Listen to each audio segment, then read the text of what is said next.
Bom dia, Zan, PVC, pessoal que acompanha de primeira. Pro torcedor de São Paulo não é muito uma lembrança muito feliz, não, o Brasileirão, principalmente porque joga fora de casa, né?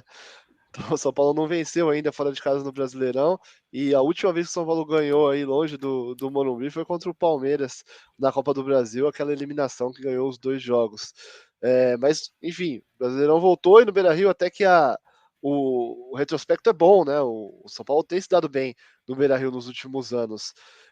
A tendência, inclusive, Azan, é que o Dorival escalhe um time praticamente força máxima, tá? Depois dessa data FIFA aí. O Dorival falou muito depois do jogo contra a LDU que precisava usar esse período de treinos para rever alguns processos que o time acabou perdendo ao longo dessa maratona de jogos, de estresse, de eliminação, de reverter resultados, né, para não ser eliminado de competições.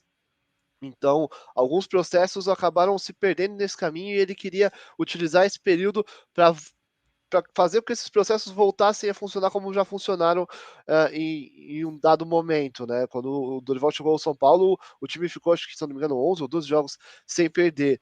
Então, foi para isso que o Dorival utilizou essa data FIFA, principalmente compactação do time. Ele viu o time muito distante, perdendo a segunda bola, não conseguindo fazer aquele perde-pressiona com a LDU, mesmo atuando em casa. Então, essa data FIFA, o Dorival achou que conseguiu dar um jeito em algumas coisas desse processo, avaliou como positivo. A gente ouviu alguns bastidores sobre isso, e é assim que o São Paulo viajou para Porto Alegre para enfrentar o Internacional. Deve testar algumas coisas. A principal novidade é o Caio Paulista, né? Voltando de lesão. O Wellington ainda não retornou, até perdeu o último treino porque estava com a seleção olímpica. Então o Caio deve jogar, já deve pegar um pouquinho mais de ritmo de jogo para se precisar ser utilizado nas finais. O Caio que vinha sendo titular da posição, né? Tudo bem, o Wellington estava machucado, mas o Caio vinha tendo destaque, vinha sendo titular. Quando o Wellington voltou no banco e o Caio continuou como titular. Então essa briga na lateral esquerda do São Paulo está aberta. São as dúvidas que a gente tem para esse jogo do São Paulo. Temos também na coluna do PVC as informações, análises e palpites de Inter e Tricolor, PVC. Estão falando mais os desfalques, né? Os desfalques, a Arboleda da seleção do Equador, a gente vai separar, já falar um pouquinho mais da situação do Arboleda, que é importante. Sim. O Wellington, porque tem um retorno da seleção olímpica, já retornou, mas não foi para Porto Alegre, né? Então o Wellington falou. Então, vamos ver como é que ele vai escalar o time. É uma coisa que é curiosa, né, Éder? Que o Alisson virou titular, né? O Gabriel Neves fez aquela partida monstruosa justamente no dia da última vitória fora de casa, que foi contra o Palmeiras no Allianz Parque, sobre o que o Éder falou. São Paulo e América são os dois únicos times do Brasileirão que não venceram como visitantes. E depois daquela atuação monstruosa do Gabriel Neves contra o Palmeiras, ele teve a lesão. Depois o Pablo Maia se machucou e o Alisson foi. O Pablo Maia já estava machucado, aí depois voltou e o Neves se machucou. E o Alisson não sai do time. Pois é. Eu quero que mais jogue no Dorival. E ele cresceu muito, né, PVC? Nessa nova posição ali como segundo volante, cresceu demais. E o Gabi Neves voltou de lesão, não voltou bem da forma como estava até nesse jogo contra o Palmeiras, que ele de fato jogou muita bola. Mas o Alisson tem jogado muita bola, mais do que se esperava do Alisson quando foi contratado, né? Ele não estava bem, chegou a ficar afastado do time, não jogava, mas o Dorival conseguiu recuperar ele e encontrar uma nova posição para ele. Inclusive contra a LDU, quase fez um golaço, né, de fora da área, que a bola até toca na trave, né, num escanteio, se eu não me engano, que ele pega de fora da área.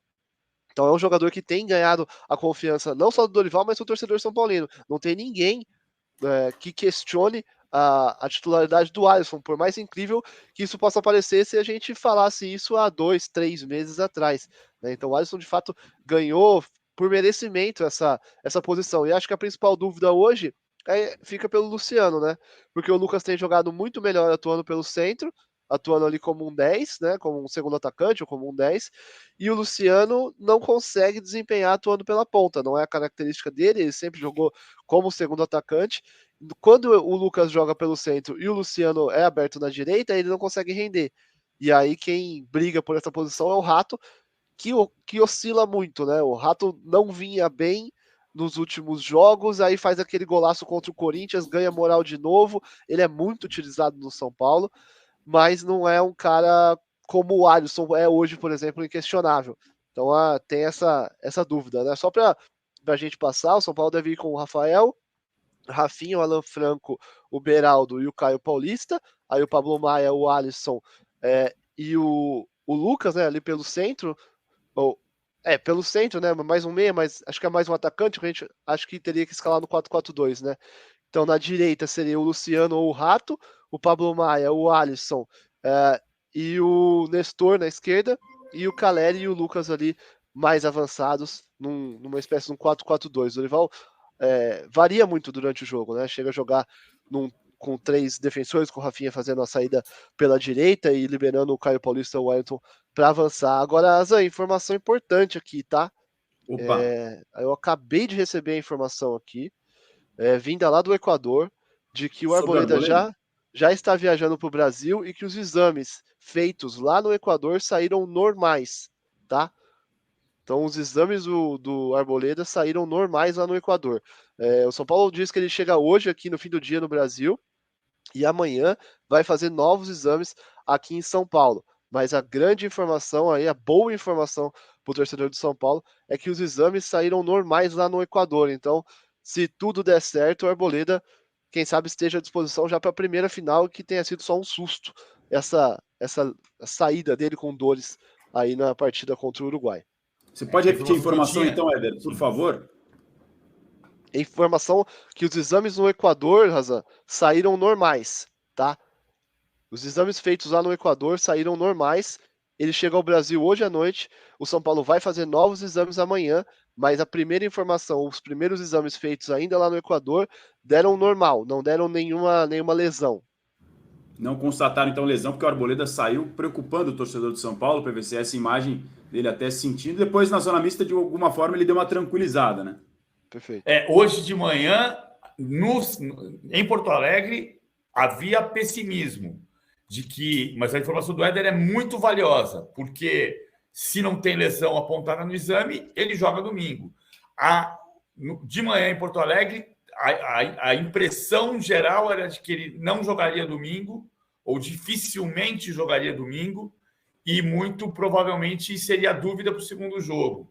Mas claro que ele teria que chegar ao Brasil e fazer exames, o que continua acontecendo, mas com a premissa agora de que sem lesão ele pode eventualmente jogar domingo.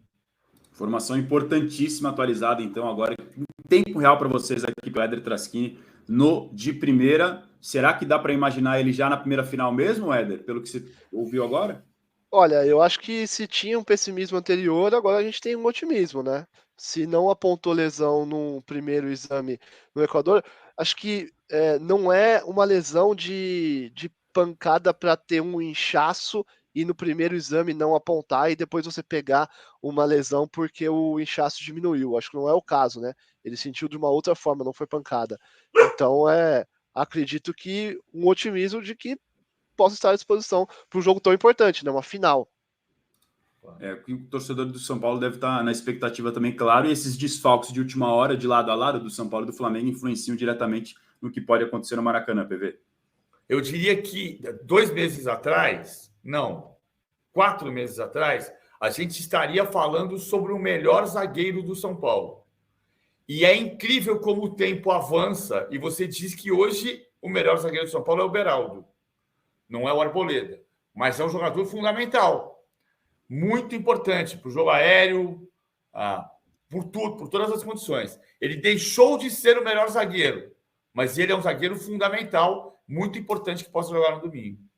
É um dos pilares defensivos desse tricolor. Só para atualizar a informação que foi importante também, que o Éder e o PVC também abordaram, sobre como o São Paulo não consegue ganhar fora de casa, que é algo impressionante. O São Paulo tem a terceira pior campanha do Brasileirão como visitante. 10 jogos, nenhuma vitória, 5 empates e 5 derrotas. Só são piores em aproveitamento. O São Paulo tem 16% de aproveitamento como visitante no Brasileirão.